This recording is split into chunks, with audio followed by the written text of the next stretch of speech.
हम औरतों को अपनी इज्जत करानी नहीं आती।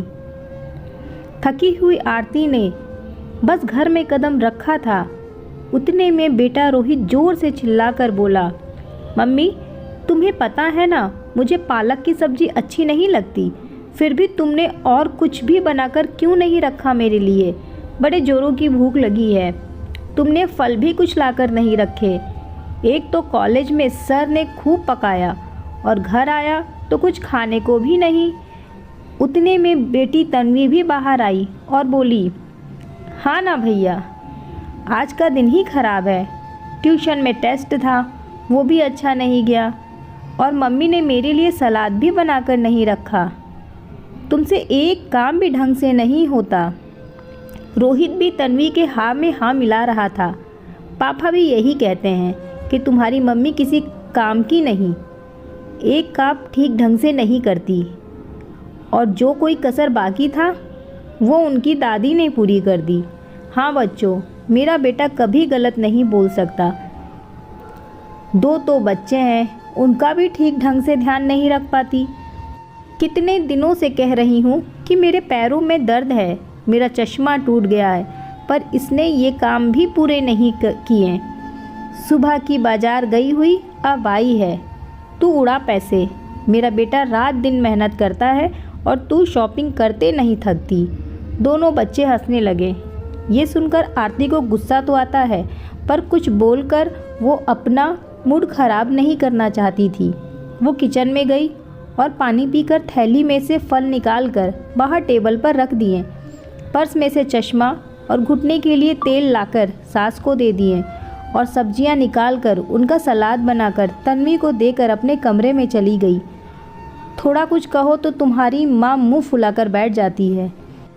पहले ही दे देती सब तो कोई कुछ क्यों कहता, और लाती है तो एहसान नहीं करती, मेरी बेटी की कमाई से लाती है।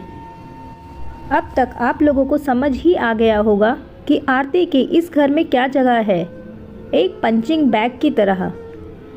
और अभी तो आरती के पति की बारी हुई ही नहीं है, और अगर घर के बाकी सदस्यों का ऐसा व्यवहार है तो उससे भी क्या उम्मीद लगाई जा सकती है। शाम को सुमित के घर आते ही उसकी माँ ने दिन भर में जो कुछ हुआ वो बढ़ा चढ़ाकर बता दिया। आरती के कारण आज बच्चे भूखे रह गए और बाजार से देर से आई, इसलिए मैं दवाई समय से नहीं ले पाई। सुमित का मूड आज ऑफिस के एक प्रोजेक्ट को लेकर थोड़ा ख़राब था और घर आया तो आरती के बारे में शिकायतें। उसका सारा गुस्सा आरती पर फूट पड़ा। वो बोला, दिन भर क्या करती हो तुम घर में? मुझे दिन भर ऑफिस में काम होता है, वहाँ की टेंशन अलग, और घर आऊँ तो तुम्हारे काम चोरी की शिकायत। नहीं होता काम तो साफ कह दो, मैं किसी काम वाली को रख लेता हूँ घर के कामों के लिए। किसी काम की ही नहीं तुम, एक काम तुम ठीक ढंग से नहीं कर सकती। आरती, जिसने अपनी ज़िंदगी के 18 साल पति, बच्चे, सास ससुर की सेवा और रिश्तेदारों को खुश करने में ही बिता दिया, आज ये सब सुनकर अंदर से टूट गई। उसकी सहन शक्ति मानो ख़त्म ही हो गई और आज उसने एक निर्णय लिया। रात को सोने से पहले उसने 2-3 फ़ोन किए और सो गई। सुबह हुई। घर में सुमित, रोहित, तन्वी और सासू माँ के चिल्लाने की आवाज़ सुनाई दे रही थी। माँ मेरा नाश्ता कहाँ है? माँ मेरा पोहा कहाँ है? आरती मेरे लिए थोड़ी सी दलिया बना दो। आरती मेरा टिफ़िन तैयार हुआ या नहीं? उतने में किचन में से आरती बाहर निकल के आई और बोली, आप सभी को जो कुछ भी चाहिए आज से आप इनसे कहिए। किचन में से एक औरत बाहर आती है। ये सुधा है। आज से आप सभी को क्या चाहिए क्या नहीं इनसे कहना। अब से यही सब कुछ देखेगी। ये क्या मजाक है आरती? सुमित गुस्से में बोला। आज तक हमारे घर में काम वाली नहीं रखी गई, और अगर ये घर का काम करेगी तो तुम क्या करोगी? सासू माँ बोली। वही माँ जी जो मैं 18 साल से करती आ रही हूँ आपकी नज़र में, आराम। और सुमित, तुम ही ने तो कल कहा था ना, अगर मुझसे काम नहीं होता तो तुम काम वाली रख लोगे। तो आज मैं आप लोगों से कह देती हूँ कि मुझसे आपके घर का संभालना नहीं हो पाएगा। आप लोगों को कोई परेशानी ना हो इसलिए मैंने सुधा को काम पर रख लिया। सुमित फिर गुस्से में बोला, ये क्या नाटक लगा रखा है तुमने आरती? नाटक? ये नाटक नहीं है। नाटक तो आप लोग मेरे साथ इतने दिनों से कर रहे थे। तुम पति बनने का, सासू माँ, मेरी माँ बनने का, और रोहित और तन्वी को मैं फिर क्या बोलूँ। जिस घर को मैं आज तक अपना समझ रही थी, कल मुझे पता चला कि वो घर मेरा है ही नहीं। इस घर में मेरी जगह एक नौकरानी से ज़्यादा है ही नहीं। सुबह उठने से लेकर रात को सोने तक आप लोगों के बारे में सोचती रहती हूँ, तुम लोगों की चिंता करती हूँ, पर कभी भी दो बोल तारीफ़ के सुनने को नहीं मिले। माँ जी, मैं बाज़ार आपके बच्चों के और आपके बेटे की ज़रूरत की चीज़ें लेने ही गई थी। आपके बेटे की कमाई में से मैंने अपने लिए 1 रुपए का भी कुछ नहीं खरीदा।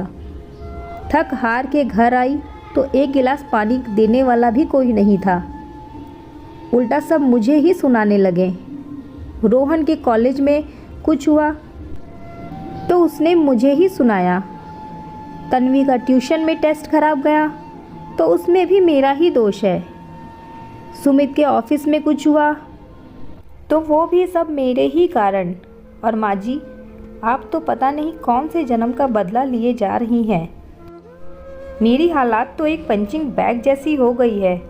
जो आता है अपना गुस्सा मेरे ऊपर निकाल कर चला जाता है। कभी आप लोगों ने मेरे बारे में सोचा? मुझे क्या चाहिए, क्या नहीं? तुम्हें कोई परेशानी तो नहीं? पर इन सब में आप लोगों की कोई गलती नहीं। हम औरतों को ही अपनी इज्जत करानी नहीं आती। माँ जी, अगर आपका बेटा ऑफिस में मेहनत करता है तो मैं भी तो दिन रात घर के कामों में लगी रहती हूँ। आपका बेटा सुबह 9 से 5 की नौकरी करता है। उसमें रविवार और बाकी के छुट्टियाँ भी आ जाती हैं। और मैं 24 घंटे एक भी छुट्टी ना लेते हुए अपने घर को संभालती हूँ। सभी को जो चाहिए वो समय पर मिलता है। इतने पर भी मुझे सुनाया जाता है कि मुझे कोई काम नहीं आता। मैं एक काम भी ढंग से नहीं कर सकती। इसलिए मैं आज से अपनी सारी जिम्मेदारी छोड़ रही हूँ। आरती आगे बढ़ती है अपने कमरे की तरफ और फिर मुड़कर सुमित से कहती है, सुमित, एक औरत अपना खुद का अस्तित्व भुलाकर एक घर को घर बनाने की जद्दोजहद में लगी रहती है और बदले में बस वो ये चाहती है कि उसे उस घर में घर वालों से सम्मान मिले, 2 बोल प्यार से कोई बोले। बुरा बस इस बात का लग रहा है कि मैं अकेली तुम सभी की ज़रूरतों का ध्यान रखती हूँ, पर तुम सभी मिलकर भी मेरी अकेले की ज़रूरत का ख्याल नहीं रख पाए। सभी की आंखें शर्म से झुकी हुई थी, पर सही तो कह रही थी आरती। हम औरतों को अपनी इज्जत करवाना ही नहीं आता। इस कहानी के बारे में आपकी क्या राय है, कमेंट सेक्शन में ज़रूर से बताइएगा। आशा करती हूँ आपको मेरी आज की कहानी पसंद आई होगी। कहानी पसंद आई हो तो लाइक शेयर करें, चैनल को सब्सक्राइब करें। धन्यवाद।